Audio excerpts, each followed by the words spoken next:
So we are going to look at the story of that Dharma Vyadha. Okay. So before I go any further, is there anyone here who has heard of this story before, Dharma Vyadha Katha? No? Okay, that's fine. So what we'll do is, as always, we will look at the source, pay our respects to the author, and then move on to the story, right? So this story, the Dharma Vyadha Katha, is actually taken from the 5th Veda. Okay. Now, who can tell me what is called as the 5th Veda? Mahabharata. Yes, Bharatam Panchamo Vedaha iti prasiddhihi asti. Mahabharatam is called as famously called as the 5th Veda. Now, why? Because whatever message that Vedas are trying to convey, right, those are there in Mahabharata. Mahabharatam also tells the same story. That's why it is famously gives the same message. That's why it is famously called as the 5th Veda, right? And then you also see the prefix Maha, right, added before the Bharatam. Whenever we add the prefix Maha, it indicates greatness. Right now we have a Rishi, who is a normal Rishi. And then we have a Maharishi, which becomes Maharishi after Sandhi, right? So which means that great Rishi, right? We have a Veera, who is a warrior, right? And then we have a Mahavira, who is a great warrior, which is none other than our own Rama. So this Maha indicates greatness. That's why they say that Mahatvat Bharatatvat Mahabharatam iti uchyate. Because of the Mahatvam, the greatness. And it talks about the Vansha of the Bharata. It is called as Mahabharatam. And it also conveys, Bharam Tanoti iti Bharata is also one meaning that is there. It also gives the in-depth message, right? The Vishaya Gabhirata is there. That's why it is called as Mahabharatam. In fact, we can compare Mahabharatam to a Mahasagara, right, which is an ocean, right? Even though there are many divers who dive into the ocean to collect the treasures from the ocean, right? No matter what treasure you get out of the ocean, what gems you get out of the ocean, everything is invaluable and precious, right? Similarly, Mahabharatam is also like a Mahasagara. It has so many treasures in it, in the form of story, in the form of padyam, in the form of characters, name anything, you have it in Mahabharata, right? That's why no matter what you take out of this Mahabharata, it's always going to be valuable for us, right? In fact, Swami Deshikan in Paduka Sahasram, right, in the 3rd Paddhati called Prabhava Paddhati, where he talks about the Prabhavam of Paduka, says that, the Upabhramanas, right? Upabhramanas are nothing but that which augments the Vedas, right? And that which supports the Vedas, which are nothing but Itihasas and Puranas, right? So when we say Itihasas, what are included in that? Anyone? Ramayana and Mahabharatam. Very good. Yes, Ramayanam and Mahabharatam are called as Itihasas. So Swami Deshikan here says that the Itihasas are proof that Paduka was there. She ruled the Rajyam when Rama was in exile, and we have the proof right there, and her Perumai is mentioned in these Itihasas. Now, Ramayanam is no-brainer because it is Ramasya Ayanam, it's Rama's Katha, so obviously Paduka will be mentioned there. But why did Swami Deshikan mention Mahabharata? Anyone? Because Ramayana Katha Mahabharate api antarbhuta, which means that Ramayana Katha is also there in Mahabharatam, right? That's why Mahabharatam is like an encyclopedia. You can find everything in there, right? So the Ramayana Katha is also there in Mahabharata. That's why Swami Deshikan is referencing Mahabharatam also here. And then he says that these two are like two eyes for us, two chakshushi, right? It's not the charma chakshushi, it's the shabda chakshushi, right? Two eyes for us, and these are very important for us because it gives the message, whatever the Vedas are trying to say, is what he says, and he takes the Mahabharatam. That's why they say, Dharme cha arte cha kame cha mokshe cha bharatarshaba yadihasti tadanyatra ennehasti natatu kvachit. Whatever you find in Mahabharata, you will find it in the outside world, you will find it in other granthas, right? But if something is not there in Mahabharata, then you will not find it in outside world, is what there is a saying about Mahabharata. So that talks about the greatness of Mahabharata, written by none other than the great Vyasa, right? I'm not even going to take time to talk about Vyasa Maharishi because you all know about him. His Taniyan itself tells how great he is, right? Anyone knows that? Vyasam Vashishta Naptaram. Can anyone say that shloka? Vyasam Vashishta Naptaram Shakte Pautramakalmasham Parasharatmajam Vande Shukatatam Taponidhim. Very good. So here the basic structure of the sentence is Aham Vyasam Vande. I pray to that Vyasa. The rest of the other things are talking about Vyasa's lineage, because he comes from such a great lineage, right? He is the great grandson of Vashishta. And then he is the Pautram of Shakti Maharishi, grandson of Shakti Maharishi. He is Sakshat Parasharar's son, and his son is Shukar Brahmam, is what the shlokam actually says. So that itself, the lineage itself talks about the greatness of Vyasa. So this story today is taken from that great Mahabharatam written by the great Vyasa Maharishi, right? Now that we saw the background information about Mahabharatam and about Vyasa, we will actually go into the story. But before that, let me share my screen, right?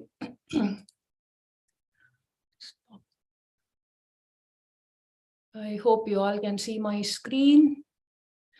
Okay, now before we go into the story, again, the prasanga, right, the background information. Where did this happen in Mahabharata? Because Mahabharata is a huge grantha, right? So where did this happen? So this story is in the Vana Parva, right? When the Pandavas were in the Vana, in the forest, right? And when the Pandavas were in the forest, there were many rishis and the munis who were visiting the Pandavas, and then the Pandavas did the due atiti satkaram to them, and then Yudhishthira would request all these rishis to teach him something about dharma, about anything, right? So that they can lead a quality life. So in this story, Markandeya Maharishi visits the Pandavas. And as usual, the Pandavas did the atiti satkaram. And then Yudhishthira, as usual, requested Markandeya Maharishi to do the bodhanam, the preaching about dharma, what dharma that one should follow, and what are all the qualities that one should have to lead a quality life, right? Now, when we say that, what does that mean? Right? We may have so many material things in life. That is just for this Laukika world, right? But for us to always feel content, happy, and satisfied, and also for our Atma Vardhanam, right? We need to have some Utkrishta qualities, great qualities, right? That will take us to the next level, right? Incidentally, today is Injimert Aishinga's Trinakshatra, right?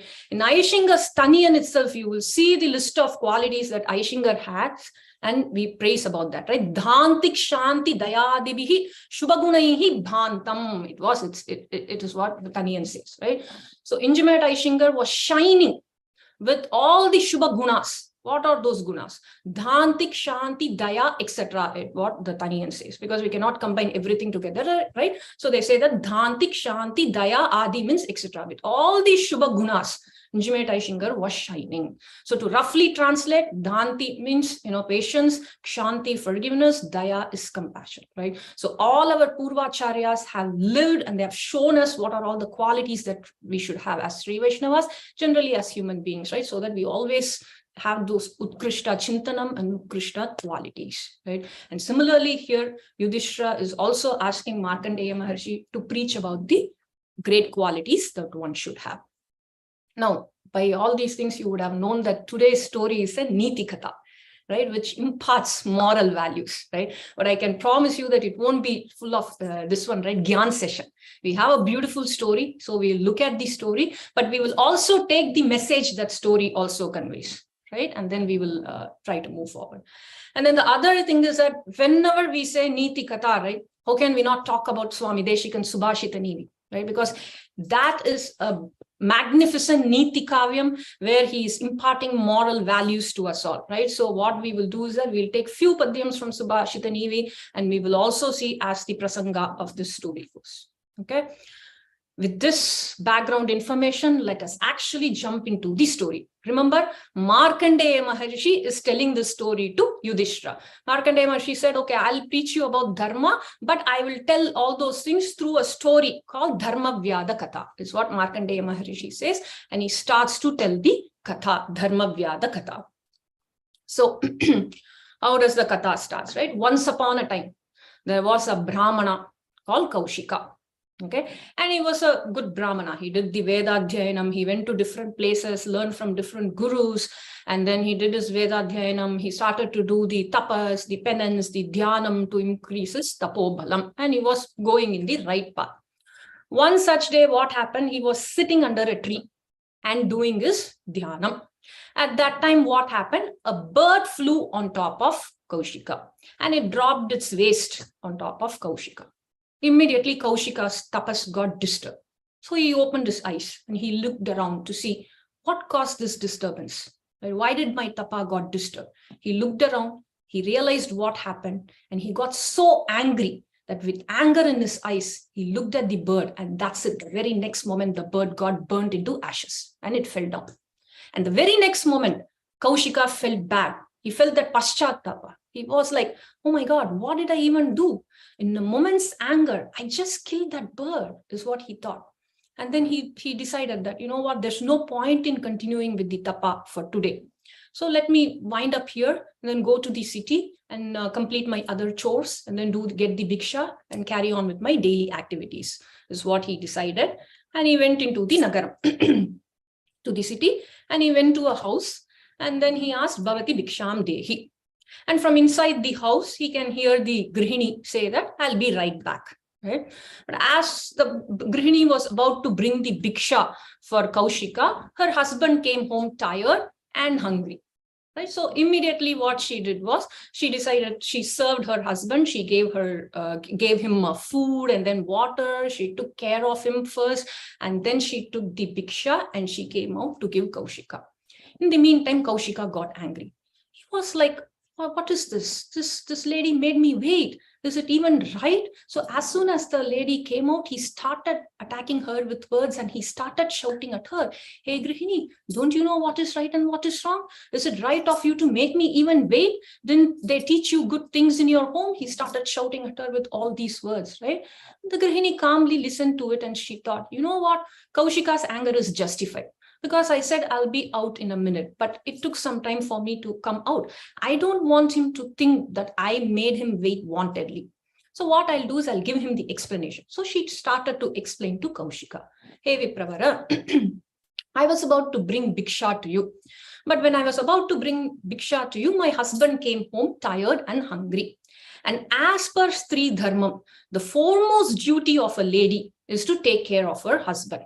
And I am a pativrata stri. Following my dharma is very important for me. It has been prescribed for me. So I immediately served my husband and I immediately took the bhiksha and came to you. In that instant, I had to make you wait for a few minutes. So I'm sorry about that, but here is your bhiksha, is what the pativrata stri explained. Right? But Kaushika was not happy with this explanation. He was still angry. He felt that he was, made to wait wantedly, right? But here what I want to do is that I want to take a pause and then talk about Padyam from Subhashita Nivi, where Swami Deshikan says, Pashyati pareshu doshan asatopi janasatopi naiva gunan viparitamidam swasmin mahima mohan janasya ishaha, is what he says. So what Swami here says is that the general tendency of people, right, when we look at others, we only focus on the faults of others. But when we look at ourselves, we'll only focus on the good things in us. Right? For example, take a person X, right? The person X will have 100 qualities. Out of 100 qualities, 99 qualities are good. Only one quality is bad. So what we all do, general tendency of people is to focus only on that bad quality, harp about it, talk about it so bad that we'll project as if that person is devil incarnate. But when we have to look at ourselves, right, all the 100 qualities would be bad qualities. But we will try to invent a new good quality that is not there in us and say that, oh, I am very good because I have this quality. So here Swami says, do not do that. When you look at others, always try to find the good quality in others. When you're looking at yourself, look at your bad quality and try to rectify it and go into the right path, is what he says. Here, that's what Kaushika is doing, right? The Stri gave the explanation, but he was still angry. He was still shouting at her. He proceeded to shout at her. He said that, hey, Grihini, do you know what my anger would do? Do you know what a Brahmana's anger would do? Is what he asked. Immediately, the lady said that, oh, Kaushika, I know what your anger would do, but I am not that helpless bird. So I'm not going to burn into ashes. Your anger is not going to do anything to me. So calm down first and let go of this anger, is what she said. Immediately, Kaushika was shocked. Because whatever happened, the bird incident, right, that happened in the forest. There was nobody there in the vicinity. There's no way that this Pativrata Stri, who never even steps out of her home, would know what happened in the forest. But how did she know? He was still processing that information, right? At that time, the Grihini again continued. She said that, you asked me whether I know what Brahmana's anger would do, right? I exactly know what Brahmana's anger would do. I have heard of Agastya and Ilavala's story, and I know what Agastya's anger did to Ilavala and his brother, is what she said. Now, what we are going to do is we are going to take a pause at this Kaushika story and look at what that Agastya and Ilavala story is all about, and then proceed further. Okay, but before I continue, anyone here who knows about Agastya and Ilavala story? Or maybe you would have known about Agastya and Vatapi. No? Okay, that's fine. Then we will look at that story as well. But before we go into Agastya Maharshi and Ilavala story, we'll take a moment and look at the greatness of Agastya Maharshi, and then we will continue with the story, right? So Brahma Rishi Vishwamitra and Agastya Maharshi are my two favorites, right? We already saw about Brahma Rishi Vishwamitra in one of my previous sessions. Today, we will take a moment and look at Agastya Maharshi. The reason why I like Agastya Maharishi is that I have not completely finished learning Agastya Maharishi's Katha, but whatever little that I have learned so far about Agastya, right? He is the most successful person that I have read about so far. There's nothing called failure in his life, right? Whatever I've read so far. No, whatever impossible task that anyone wanted to get done, right? They only go to Agastya and they would request him to do that task, and he would also complete that task, right? Completing a normal task is not, I mean, it's still a big thing, right? But completing impossible tasks, that Agastya has done. Few of the examples, right? We are not going to go into detail with these examples. Stopping the Vindhya mountain from growing. That was one thing. And then when Parameshwar and Parvati got married, everyone were in the northern region. And then to balance the world, it was just Agastya Maharshi who was down south to balance the world. Third one, Aditya Hridayam. How can we even forget that, right? He gave Aditya Hridayam to Perumal before the Rama and Ravana Yuddham. And here we have to say that Perumal chose Agastya Maharishi to get the Bodhanam, Aditya Hridayam, from Agastya Maharishi. But apart from all these things, the main thing which we even talk now about Agastya Maharshi, the main impossible task that Agastya Maharshi is famous for is Agastya Maharshi drying up the entire ocean water just by doing achamanam of that water. Has anyone heard of this story? Agastya Maharshi drying up the entire ocean? Okay, we'll look at that also at high level, right? Now, why is this story important? Right, because this story has been of Agastya Maharshi has been taken as reference by Swami Deshikan in many of his padyams in Subhashita Nivi, and he has said that be like Agastya Maharshi, right? And this is direct reference to Agastya Maharshi and Agastya Maharshi drinking up the ocean water. But other than that, Swami Deshikan has also taken indirect reference to Agastya Maharshi in Daya Shatakam in the 12th shloka, where he says, Apinikila loka sucharitam mushtindaya durita murchana jushtam sanjeevayatu dayema manjanagirinatha ranjani bhavati. So indirect reference, we are not going to look at the Daya Shatakam padyam today, but we will look at what that Subhashita Nivi padyam is about, because that relates to Ilavala's story as well, right? So, but before that, let's look at what did Agastya Maharshi do? Why did he dry up the entire ocean? This is again during one of the wars between the Suras and the Asuras, right? Between the Devas and the Asuras. I think it was during the Vritrasura Hanana Katha, right? At that time, the Kalakeyas were also fighting along with Asuras. Right? They were supporting the Asuras and they were fighting against the Devas. Now, what these Kalakeyas would do is that during the day, they would hide under the ocean. And during night, and at night, they would come out and they will kill all the innocent people, right? The rishis and everyone. So the Devas were trying hard to kill them, but they couldn't kill the Kalakeyas. So finally, they went to Brahma and they asked Brahma, we are not able to defeat these Kalakeyas. Please tell us a way to defeat Kalakeyas, right? Then Brahma said, if somebody can dry up the entire ocean water, you can find Kalakeyas you'll find Kalakeyas and you can kill them and you can easily win the war. Then the Devas asked, who can even dry up the entire ocean, right? I mean, that's totally unimaginable, right? Brahma said, go and ask Agastya Maharishi. So immediately the Devas went to Agastya Maharishi and they said that, Agastya, we want you to drink the entire ocean and dry it up. And Agastya said, yes, I will do it. And he went, he only did achamanam of the ocean. That's all. The entire ocean water got dried up. And it even got digested in Agastya's stomach. And then the Devas found the Kalakeyas and they fought and then they won the war. But that's not relevant to our story, right? So this one, impossible task, drying up the entire ocean. Agastya Maharshi did it. And why did he do it? To help the Devas, because Devas came and asked for the help and he helped it. And he was silent. He went on with his work, right? So he is a great person who did an impossible task. Now let's see how Swami Deshikan is using this to give us the message, right? In Subhashita Nevi. So he says, be like Agastya, don't be like clouds, right? Don't be like Mega is what he says. Now we have to be very careful here, right? We should not think that Swami Deshikan is doing Dushanam of the clouds or anything like that. This is just Upama Alankara, where he's just comparing and giving us a message through that, right? So it's just take the poem as the poem and we need to move forward, right? So there are many padyams. In one padyam, he says that, Agastya Maharishi drank the entire ocean and he kept quiet and he moved forward. He didn't say anything. He also helped the Devas. But let's look at the clouds, right? Why the clouds are also helping us, right? By giving water, because of which the crops grow, there's vegetation, and then there's fertility everywhere, and there's subiksham everywhere, right? But what does the clouds actually do? Before giving the water to us, it makes all this noise, right? The thunder and the lightning and everything, and letting everyone know that, hey, I'm going to give, and it gives water.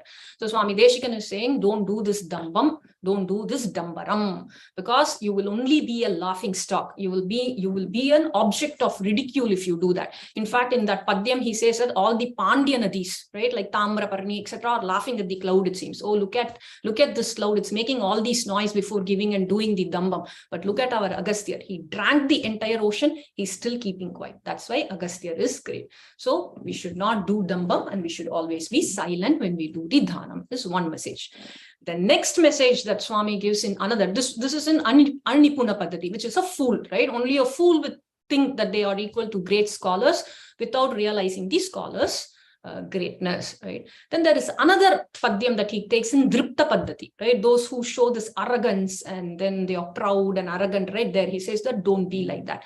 There what he again says is that Agastya Vritti Meghana Hanta Malinya Karanam, right? Great people are great for a reason, right? They can achieve impossible tasks. Right? When we look at great people, we just have to follow their path. We have to become their disciple. We just have to go along, right? We should never ever think that we are equal to them, show this arrogance or get this garva and ahankara and try to do the task that they did and project as if we are equal to great people, right? That's what he's again taking Mega here as an example. He said that Agastya dried up the entire ocean and he also digested it. He was silent about it and he went on. What did the Megas do? The Megas are not able to dry up the entire ocean. They are taking just few drops of the ocean.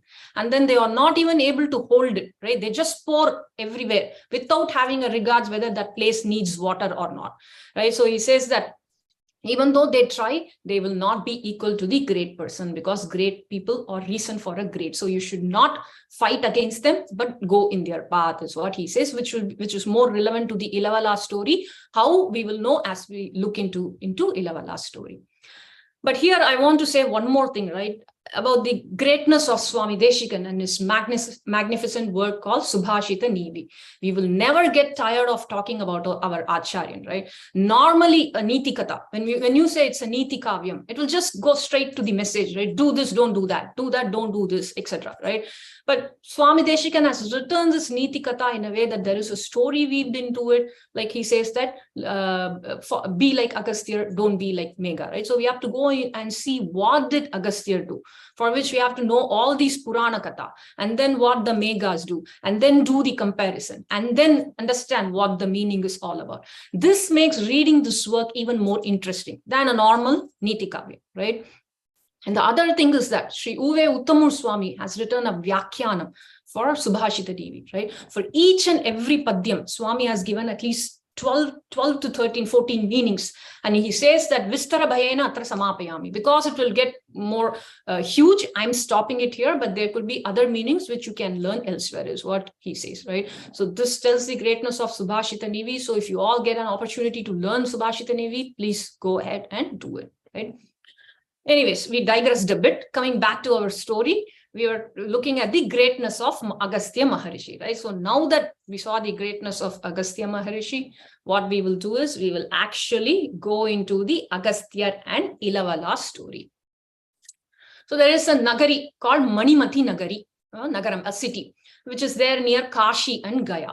There were two Mayavi brothers living there, Ilavala and his brother Vatapi. Right? Both are Mayavis. What is their power?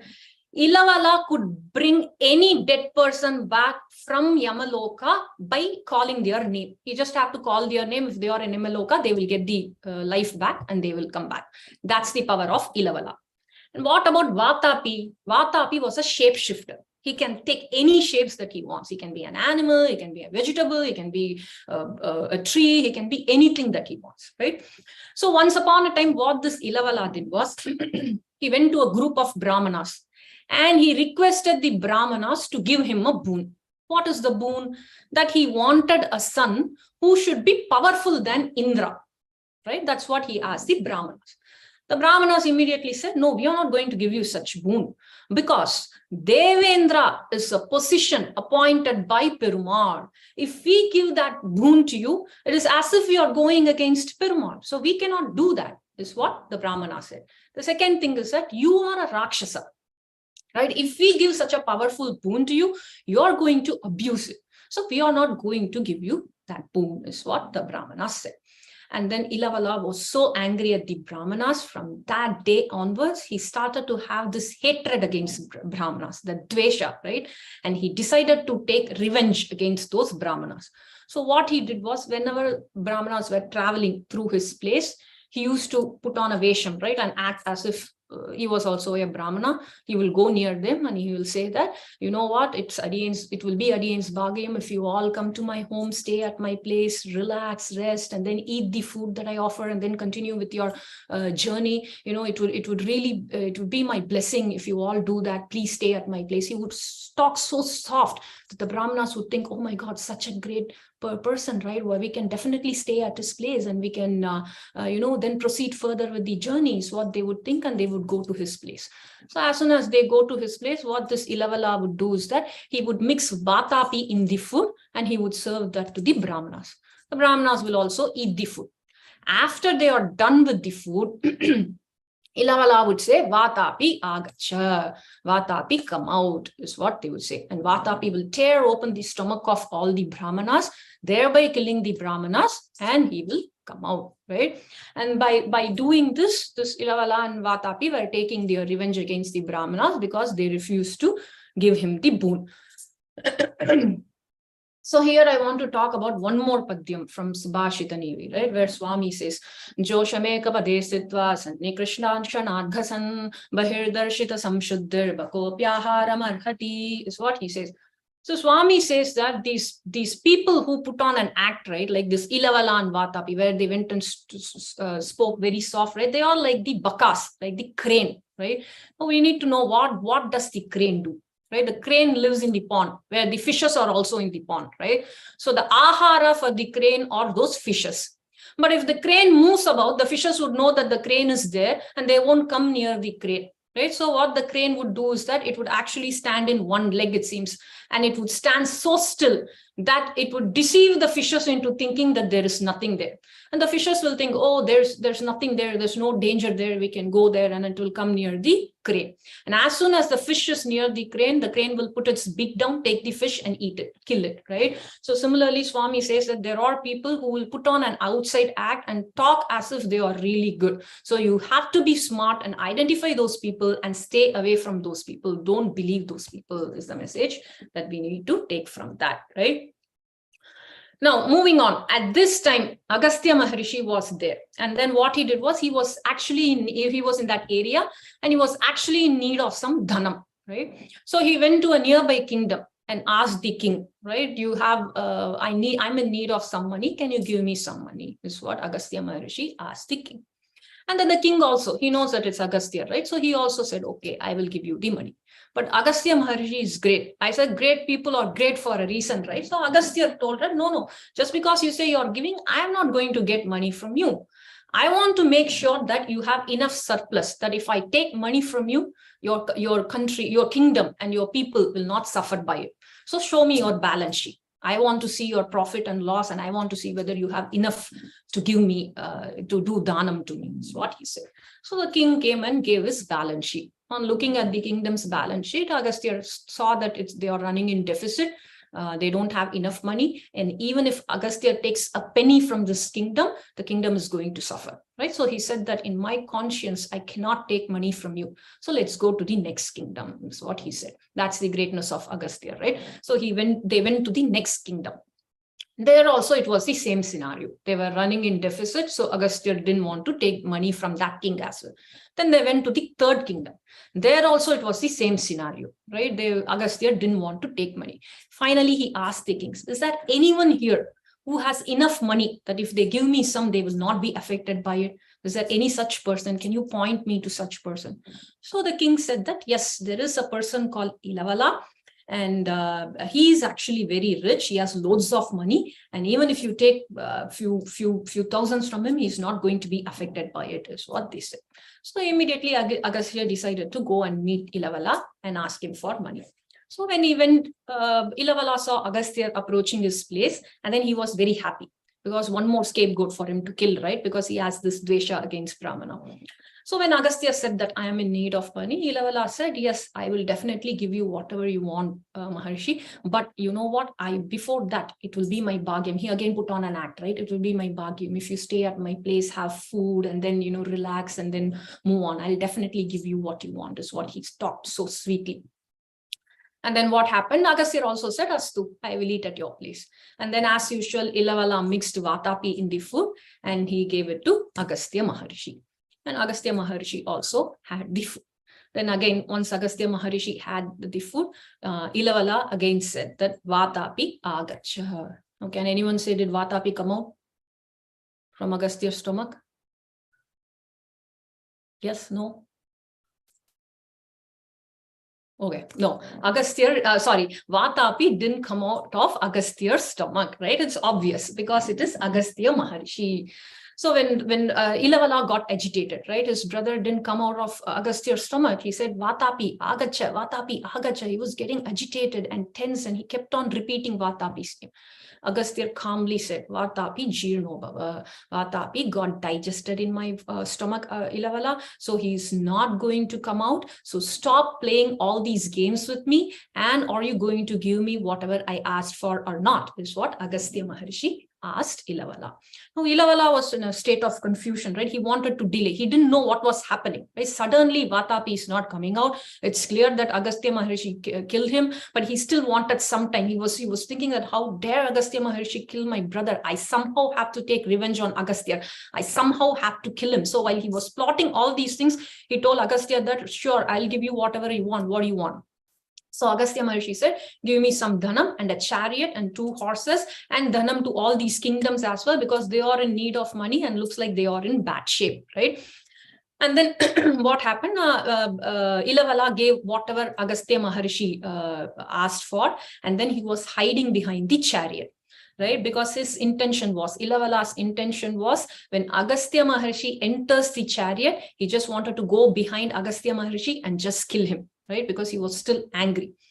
When Agastya Maharshi was about to enter the chariot, Agastya realized Ilavala's intention. And he got so angry that with anger in his eyes, he looked at Ilavala and that's it. Ilavala got burnt into ashes, right?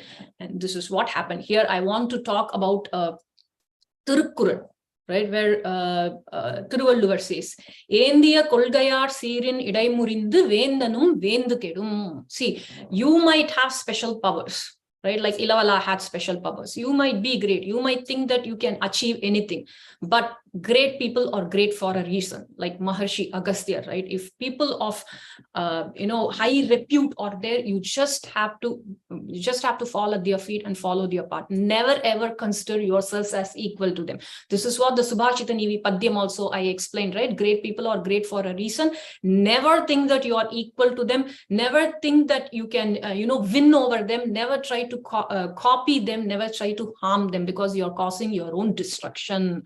Is what this Tirukkural says, right? And incidentally, when I was preparing for this story, I was also studying the book called Valluvar Ullam, right? I think I already spoke about this book in many of my previous sessions, where it's written by Sri Uve Keshwayangar Swami, who's Adiyan's Matamahar. So he actually has taken Kurals from Tirukkural, and he has linked it to Ramayana, this one Mahabharata, Arvars, Pasurangal, etc. Right? But in the later section of the book, Keshavangar Swami has also taken the Kurals and he has linked it to the stories in Mahabharatam and the Puranam. And incidentally, this Kural is actually linked to Agasthyar's Katha. In fact, there's also many more Kurals where he has linked to Agasthyar's Katha. One is Agasthyar and Nahushan, right, where Agasthyar gave the Shapa to Nahusha that he will become an Ajagara, right, a python. So all those things are there. So again, next time, this is a very good book to have in your library. So next time, if you can get this book, please do get this book, right? Anyway, coming back to our story, right? Agastya Maharishi burnt Ilavala into ashes. Yes, Sriman. What's the name of the book? Valluvarullam. Oh, okay. Valluvarullam. Yeah. Okay, and then there is one more Padyam from Subhashita Nivi. For now, I will skip this. We will go over the story, and if we have time at the end, we will look at this Padyam, right? So now, Agastya Maharshi. So who is telling this? With this, we come to the end of the Agastya Maharshi and Ilavala story. But who is telling the story to whom? Right? Nobody is telling. And this is what the Pativrata Stri is actually telling to Kaushika. I know what a Brahmana's anger would do. I know what Agastya's anger did to Ilavala and Vatapi is what she was saying, and we were looking at that story, right? Now the Pativrata Stri is actually continuing. She advises Kaushika, saying that, you know what, Kaushika, you seem to be a good person. There are only two things that's stopping you from going to the next level. One is your kopa, your anger, right? And the next one is daya, your lack of compassion. These are the two things that separate a manushya from an animal, right? So you need to have that, is what she's saying. And here we'll again see one more Tirukkural, right? Where Thiruvalluvar says, Nagayum uvagayum kollum sinattin pagayum ulavo pira, is what he says. So Valluvar says that there's no greater enemy than anger for you, right? Because you're constantly in anger, you will lose the present moment. Even the simple joy, the happiness that is happening around you, right? You will not enjoy that. You are constantly in the state of anger and thinking about something and spoiling not only your life but others' life also. So always control your anger. Never ever get angry is a message that we need to take.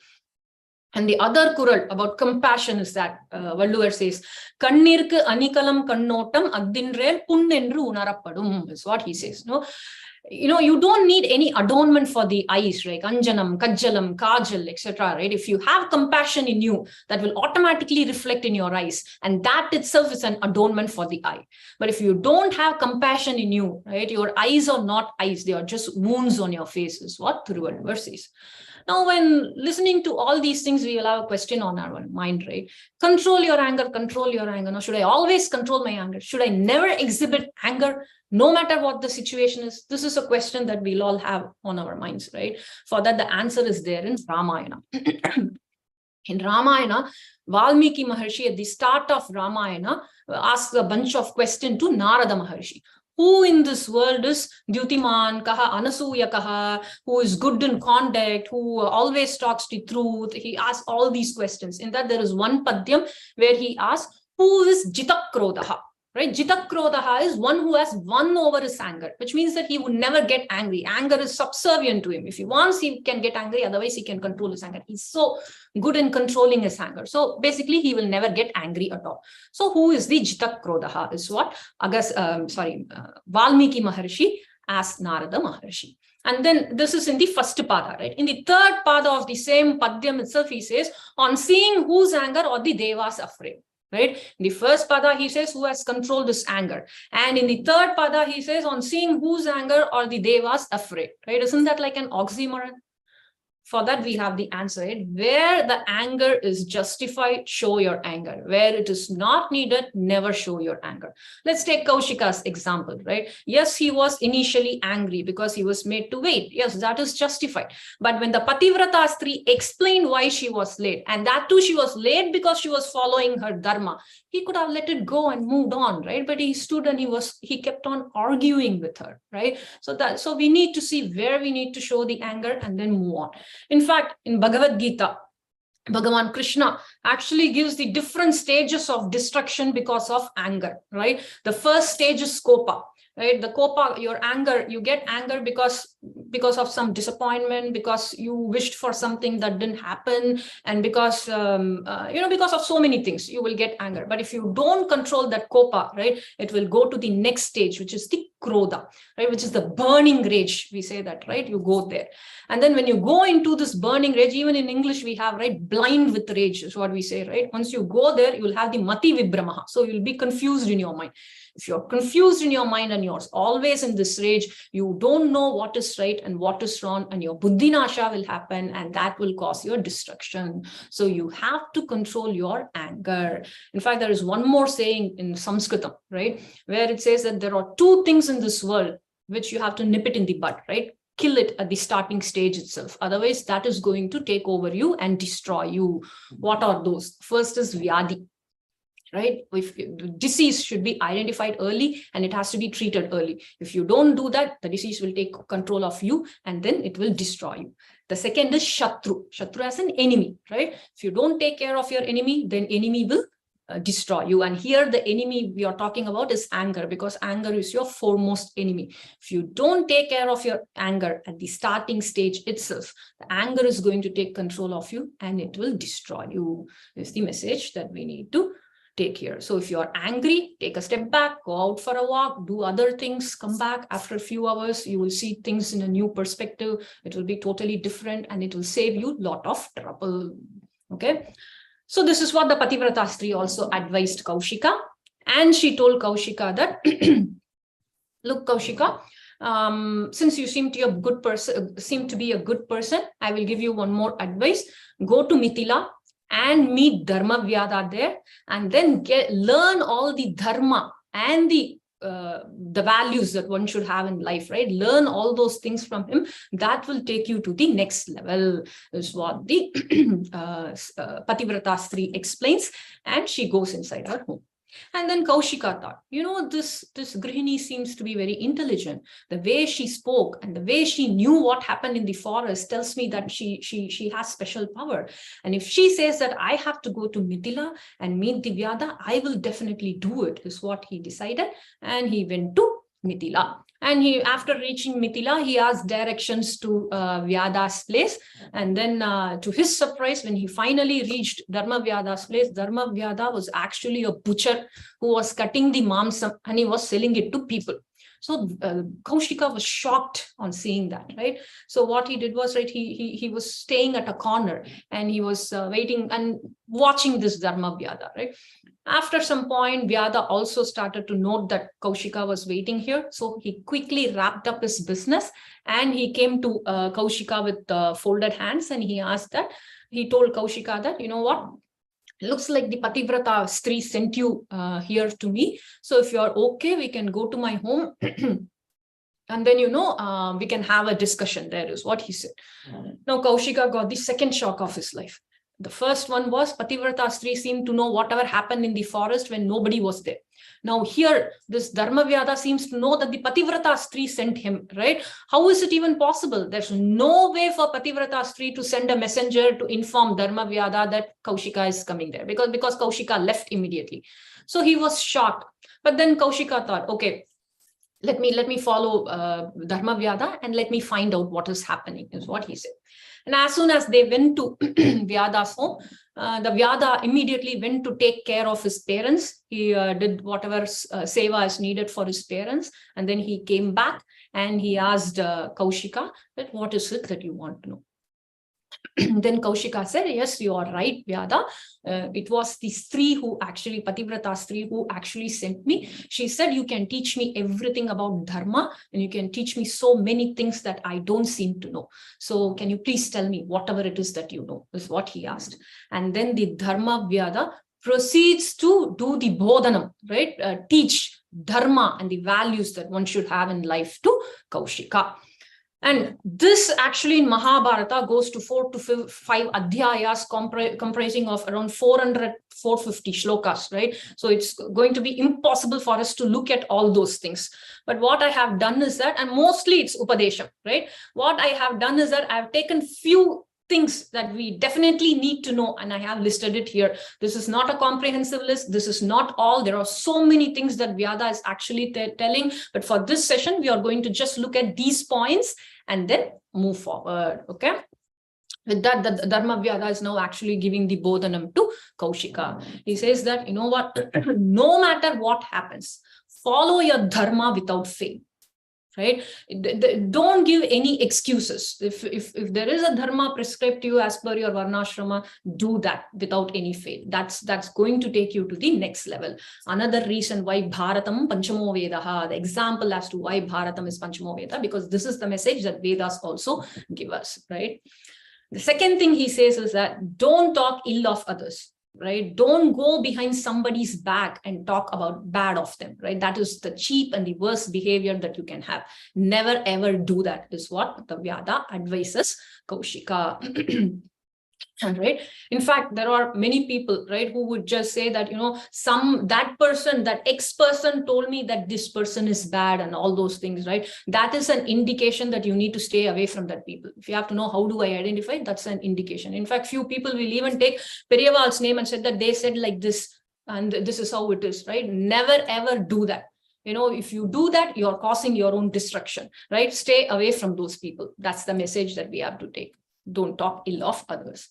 And then talk in a way that pleases people, right? See, everybody in this world is going through something or the other, right? You don't have to add to it. So always when you talk, make sure that you are a Madhura Bhashi. Talk in a way that instills confidence in others, that you please others in such a way, right? So that will make the person's day as well, and they will also be happy looking at you, right? So always try to be a pleasant person.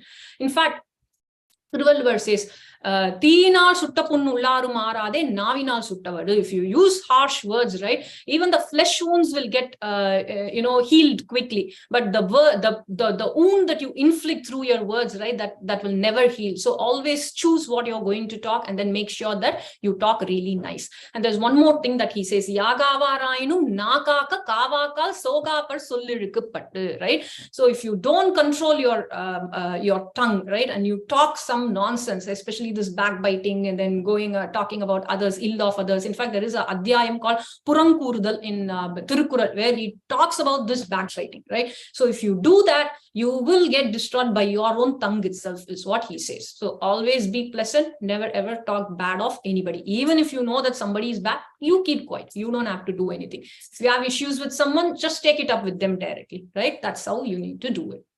The next point is donate yatha shakti. Right? Whatever you earn, give something back to the society so that there are others who are in need. They will also benefit from it, right? In fact, there is a saying in Sanskritam where it says, Jivane yavad adhanam syat pradhanam tatodikam. Whatever you earn, give more back to the society is what they say. But even if not more, at least we'll give a percentage back to the society.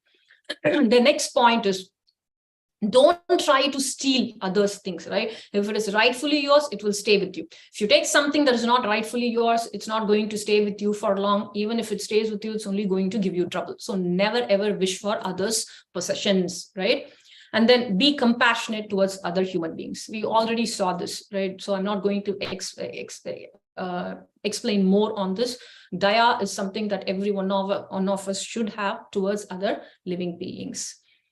And then the next is do not lie. Always speak the truth. Another reason why Bharatam Panchamo Vedaha, right? Even the Vedas say always speak the truth, right? Satyam bruyat, priyam bruyat, na bruyat, satyam apriyam. This is a Subhashitam in Sanskritam. This is not Veda, okay? So we always have to talk the truth. Here I want to talk about an interesting padyam that Mahakavi Kalidasa wrote in Raghuvamsham, okay?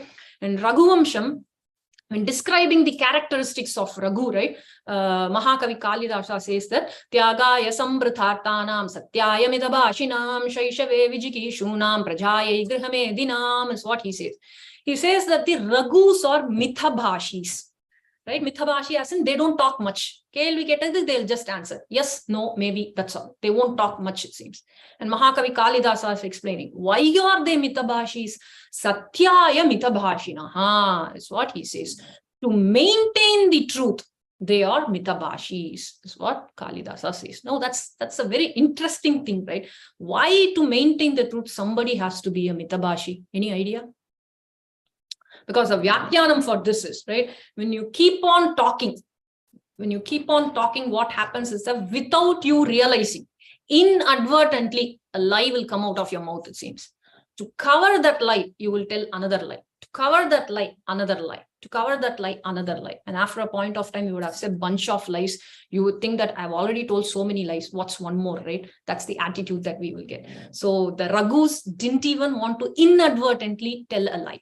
That's why Kalidasa says, Satyaya mitabhashinaha. Even our Periyavas, if you look at them, they would all be mitabhashis. They won't talk much, because to maintain the truth. Even inadvertently, a lie should not come out of our mouth. That's the reason. And the next one is that be humble in your life, right? Always have this humility, because, if things are going well your way, everything is going fine, you have everything that you want, you are happy, good. It is because you have some Purna Acharya Anugraham, Bhagavata Anugraham, Bhagavata Anugraham, right? So be happy, be grateful for that, and be humble. But because you have everything, never show arrogance or garvam and try to belittle others, right? Because that is going to cause you downfall. In fact, in Mohamudgara, written by Adi Shankaracharya, right? Bhagavad Pada, he says, Ma kuru dhanajana yovvana garvam harati nimeshat kala sarvam, is what he says. Never ever show arrogance because you are young, because you have knowledge, because you have dhanam, right? It takes just a moment for kala, the time, to take all these away from you. So always be grateful for what you have and be humble, is what that shloka says.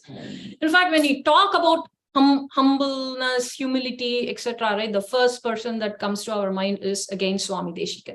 He is humility personified, right? So recently I finished the Arthanusandanam of Varadaraja Panchashat from my guru, right? And there is one padyam which is an example for Swami's humility, right? Where he says that, he's trying to write about Varadaraja Panchashat. This is probably third or fourth shloka, right? He's trying to write about Varadan. But Swami Deshikan is not able to find the words. So what he's telling is that he requests Varadan, right? Hey, Varada, my intellect is like that of a firefly, right? Like Minmini Puchi. Or the firefly will just have a second, it shines light for a second and then it dies down, right? So he says that my intellect is also like that. It is very small. With this intellect, here I am. I'm trying to write about my favorite god, Varadan, right? How will I even do that? But Varada, you are actually Varada. Varam dadatiti Varada. You give whatever people ask for, right? So why don't you give me the mati, the intellect, and the Saraswati, the words, for me to write a stuti about you, right? I'm asking this not for anything else. I want to praise about you. And I don't have the intellect. So I am asking you, because you are Varadan, I'm asking you to give that to me so that I can praise about you, is what Swami says. Like, can there be any more humbleness than this, right? So let's also follow our Acharya's footsteps and try to be humble always. And then never do anything against the Vedas or the Shastras. If the Vedas and the Shastras say no, it's a no. A no is a no. There's no maybe yes or something like that. If we go against the Shastras, that's again going to cause our own destruction. And then the next thing is the Vyadha says is that don't have any association with adharmikas. Adharmika is anyone who doesn't follow their dharma, and all those backbiting people that we saw, one who talks harsh. So everyone falls under that adharmika, the bracket, the umbrella called adharmika. Here there's another Subhashitani Padyam, beautiful Padyam that Swami wrote, right? So here he is comparing this good person to a sandalwood tree. Right? Now, let's see why he does that, right? What does that mean? Imagine a person has been walking for quite some time, right? And he's thirsty and he is tired. And on this roadway, he sees sandalwood trees, right? Ideal place for him to take rest, because sandalwood trees are cool, and then it gives a very cool breeze, and it also smells good. So the person can stay for some time and then continue with his journey. But no, they cannot do that. Can anyone take a guess why? Because sandalwood trees are the place where the snakes also live, because the snakes like cool places, right? So they are always around the sandalwood trees. So the person cannot even stay there. Similarly, a person who is good but has association with adharmikas are like this sandalwood tree, and the adharmikas are like a snake. right? So what will happen is that other good people will hesitate to reach out to this person for any help or for anything else, right? So he will be secluded. He is always in the association of dharmika. Even though this person is good, nobody will approach him because he's having association with other bad people, and because of which he will lose the association with the satsanga. If he loses association with satsanga and always is with the adharmikals, then this person at some point will also go in that way, right? Brashta margaha. So always be careful and do not have association with adharmikals. The next one is control your mind. So the reason for all problems, all anger and everything, right? It is because we want something and we didn't get it, right? That's where everything starts. So control your senses. You will always be happy. That's the message that we need to take. And then do Acharya Seva. If not for our Acharyan, we don't know how many births we are going to take and we will suffer, right? It is because of Acharyan that we do Prapatti, and we know that we will get Prapatti and we are not having any Janmam, right? So there's nothing that we can do that will be enough, but still as much as we can, whenever we can, how much ever we can do, we should do Acharya Seva. The last but not least is the Mata Pitra Seva. So here is where Dharma Vyadha takes some time to explain the importance of Mata Pitra Seva, right? So he tells Kaushika that, look, Kaushika, you wanted to learn a lot, so you went to different places, but you left your parents somewhere there. They are alone and they are suffering, right? So what's the point there? It is the duty of every child to take care of their parents, especially when they are old. Yes, your work may take you to different places. So take your parents with you wherever you go, right? That's what is important. So wherever you go, Kaushika, take your parents also and go. If you look at me, when we entered the home, I just went and did seva for my parents, and then only I started to have the discussion with you. So this is very important. You may learn Vedas, you will have Prabandham in your fingertips, you may do great research, you got your doctorate, you have patents under your name, but everything comes to a zero if you don't take care of your parents at your last stage, right? But you may have nothing, but if you take care of your parents, that itself will bring all the fame and the jaya and the sampat, all that you need in your life, right? That's the very important message that you need to have, is what he says. With this, the Dharma Vyadha completes his bodhanam to Kaushika. Kaushika, on listening to this, was overwhelmed, right? I mean, these are great information that he gave, and he tells Dharma Vyadha that hereafter, wherever I go, I will take care of my parents, because all they need is to be with you, no matter where they are, right? So that's what Dharma Kaushika tells. But then Kaushika also had a few more questions on his mind, right? So he said that, I understood what it is, and I'm glad that I met you and got all these bodhanam, right? But I still have two more questions, right? The first question is, you are a Vyadha. How do you know so much about Dharma, right? That's the first question. Second question is, how did you know that the Pativrata Stri sent me? And how did the Pativrata Stri knew about the incident in the forest? I need to know that as well, is what he said. The Vyadha says, okay, I'll tell you. I'll answer both the questions. Now the Vyadha is going back to his flashback, telling that how he knows about all these dharma, right? So the Vyadha in his previous birth was I'll finish it in 5 minutes, okay? The Vyadha in his previous birth was a Brahmana. And he was friends with the king and the prince there. So when the king learned archery, the Brahmana also learned archery. And when the king went on a hunting trip, right, this Brahmana also accompanied the king. And what he did was he looked at some place and he shot an arrow at that place, right? That arrow actually went and hit a rishi. And then the rishi fell down making a noise. Immediately this Brahmana, right, ran towards the rishi and he fell at the rishi's feet and he was trying to help the rishi. The rishi was so overcome with pain, and he said that who would even do such a karyam? Who would even shoot their arrow at me? Is what he was claiming, and he was lamenting. And then the Vyadha in the form of Brahmana was telling the rishi that it was me who shot this arrow, rishi, but I'm very sorry. I didn't know that it was you. I thought it was an animal, so I did that. Please forgive me. The rishi was so angry at that. He said that you are a Brahmana. This is against your dharma. How can you even do that? I am giving you a shapa that in the next birth, you will take the birth as an hunter. That's what he said. Now this Brahmana was very upset on hearing that shapa. But the foremost thing was to take care of the Rishi, right? So he took the Rishi to the ashramam, tended to his wounds, and made sure that the Rishi was all right? And then he fell at the Rishi's feet. And then he said that, please forgive me. Please take back this shapa. I don't want to be a hunter in the next birth. Then the Rishi said that, you know what, the shapa once given is given. I cannot take it back. But what I can probably do is that in the next janma, you will remember whatever you learned in this janma, right? And then you will do your dharma religiously as per your varnashrama in the next birth. And after that, without forgetting any of this knowledge that you have gained in this birth, and after that, in the next birth, after this, you will attain Sadgati. This is what the Rishi told him. So the Dharma Vyadha is explaining to Kaushika that this is how I know all things about Dharma, because it's because of my Purva Janma Vasana, and I didn't forget because of the Rishis thing, and I still follow my Kula Dharma, and then I move on with life, is what he says. And because I follow the Dharma religiously without giving an excuse, and because the Pativrata Stri follows her Dharma without giving an excuse as prescribed for her, we have this Shakti, Tapas Shakti, wherein we are able to gauge whatever happened in our Paroksham. Paroksham is which didn't happen Pratyaksham in front of you. That's how we are able to know it, is what Dharma Vyadha told Kaushika.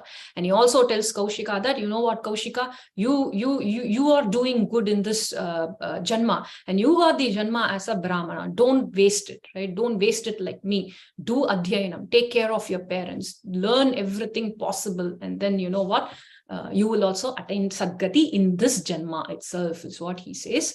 And Kaushika was very happy to know this. And from then onwards, wherever he went, he also took his parents and did seva for them, and then continue and attain Sadgati in that life. Now, with this, we come to the end of the Dharma Vyadha Katha. But does anyone remember who is telling the story to whom? Quiz to you all. Who is telling this? Maharishi is telling it to Yudhishthira. Yes, very good. Yes, Markandeya Maharishi is telling the story to Yudhishthira, thereby imparting all the things that we need to know about Dharma, etc. So Markandeya Maharishi also completes the story, and he tells Yudhishthira that this is the Dharma that one should follow, the qualities that one should have. Yudhishthira, on hearing this story, was again so overwhelmed, and he fell at Markandeya Maharishi's feet, and he said that, Maharshi, you have given so much of information to me. I need to learn a lot from you. There's so many things that I need to learn from you, is what he says. And he continues to ask question to Markandeya Maharishi. But this is where we end our story, because this is where the Dharma Vyadha Katha ends. But before I end the story, right, I also want to take a moment and talk about Yudhishthira, right? I said that Mahabharatam is like an encyclopedia, right? No matter what situation you face in life, it will be already there in Mahabharata, and we would already have an answer. And everything in Mahabharata is an example, right? Even the characters, the bad characters are example as to how one should not be. And good characters are something we need to emulate and follow, right? And here, because we are talking about Yudhishthira, I want to take a moment and talk about him, right? He is Sakshat Dharmaputra. He has learned directly from Bhishma, Vidura, Drona, and he interacts on a daily basis with Krishna.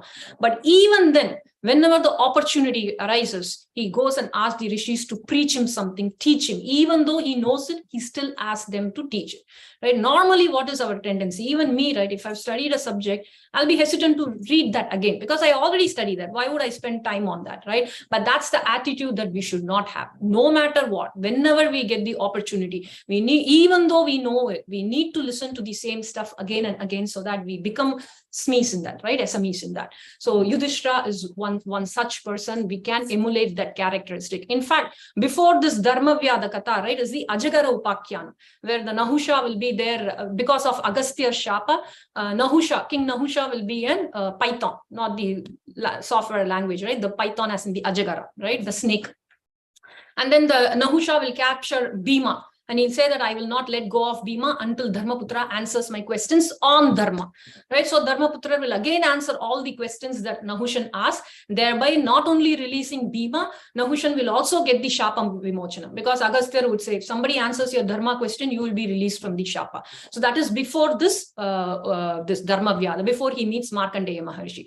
And it is after this Prasanga that Yaksha Prashnam happens. And again, Dharmaputra is the one who answers the questions. So even though he knows stuff, he still keeps asking all the Periyavas, so that there is a Dhridi Karanam, right? He knows what he wants. His knowledge is firm and he never gets doubt whether this is right or not, right? So let's also emulate Yudhishthira and try to learn, and let's also learn as much as we can and become SMEs, right? With this, we come to the end of today's session. I hope you all enjoyed today's session. We will end with Acharya Tanyan if there are no questions. Okay. Kavitarkika Simhaya Kalyana Gunashaline Srimate Venkateshaya Vedanta Gurave Namaha Vadid Vipashirobangavanchanana Parakramaha Shriman Venkatanatharias Chiram Vijayatambuvi Sri Ramanuja Siddhanta Nirdharana Durandaraha Adivan Shatakopa Ke Yatin Trojayatad Bhuvi Srimate Shri Lakshmi Nrsimha Divyapatuka Sevaka Shrivan Shatakopa Shri Sriranga Shatakopa Yatintra Mahadeshikaya Namaha Srimate Shivan Shatakopa Shri Viraragava Shatakopa Yatintra Mahadeshikaya Namaha Srimate Shivan Shatakopa Shri Vedanta Deshika Yatintra Mahadeshikaya Namaha Srimate Shri Lakshmi Nrsimha Divyapatuka Sevaka Shivan Shatakopa Shri Narayana Yatintra Mahadeshikaya Namaha Srimate Shivan Shatakopa Shri Ranganatha Yatintra Mahadeshikaya Namaha Srimate Shri Krishnamari Mahadeshikaya Namaha. Asu, thank you everyone. Shubha Dinam.